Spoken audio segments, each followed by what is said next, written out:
खबर शामिल करते हैं मलेशिया से। हमारे नुमाइंदा ब्यूरो चीफ सेंट जफर अली गांगरू और उसके दोस्त आफ्ताब अहमद मेरापुरी के तामन से वजारत खारजा तर्जमान दफ्तर इस्लामाबाद पाकिस्तान मलेशिया दो तरफ़ा सियासी मशावरत का दूसरा दौर पाकिस्तान मलेशिया दो तरफ़ा सियासी मशावरत BBC का दूसरा दौर 28 मार्च 2023 को कुआलालंपुर मलेशिया में मुनक़िद हुआ। मुज़ाकरात की सदारत एडिशनल सेक्रेटरी खारजा एशिया और पब्लिक मुमताज़ ज़हरा बलोच और दातू नारमन बिन मोहम्मद ने की। डिप्टी सेक्रेटरी जनरल दो तरफ़ा अमूर मलेशिया की वजारत खारजा दोनों इतराफ़ ने पाकिस्तान और मलेशिया ताल्लुकात के तमाम पहलुओं का जायज़ा लिया और दो तरफ़ा स्ट्रेटेजिक शराकत दारी को मज़ीद मजबूत बनाने के अज़म को की तजदीद की। पाकिस्तान और मलेशिया पर सतह पर रवाबित और बातचीत को फ़रोग़ देंगे, मौजूदा दो तरफ़ा मुकालज़म को फ़आल करेंगे और मसरूफ़ियत के नए शोबे कायम करेंगे।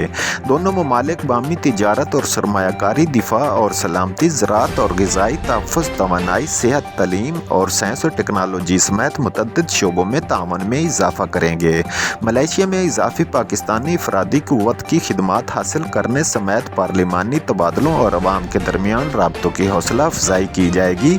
इलाक़ाई अमन व सलामती, इस्लामोफोबिया और मौसमियाती तब्दीलियों समेत बाहमी दिलचस्पी के मुतअद्दिद इलाक़ाई और आलमी अमूर पर हम आहंगी पाई गई।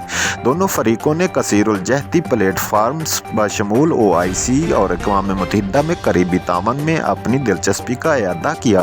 पाकिस्तान ने आसियान के साथ ताल्लुकात में इज़ाफ़ा की ख्वाहिश का भी इज़हार किया, जिससे मुकम्मल मुज़ाकराती शराकत दारी शुरू होगी। एडिशनल सेक्रेटरी ने पाकिस्तान में सैलाब मुतासरीन के लिए मलेशिया की फ़राख़दिली और इंसानी इमदाद पर शुक्रिया अदा किया। इस मौका पर मलेशिया में पाकिस्तानी हाई कमिश्नर मोहतरमा Amna Baloch, deputy high commissioner Mohammad Adil, third secretary Mir Hasan Bhatt भी मौजूद थे।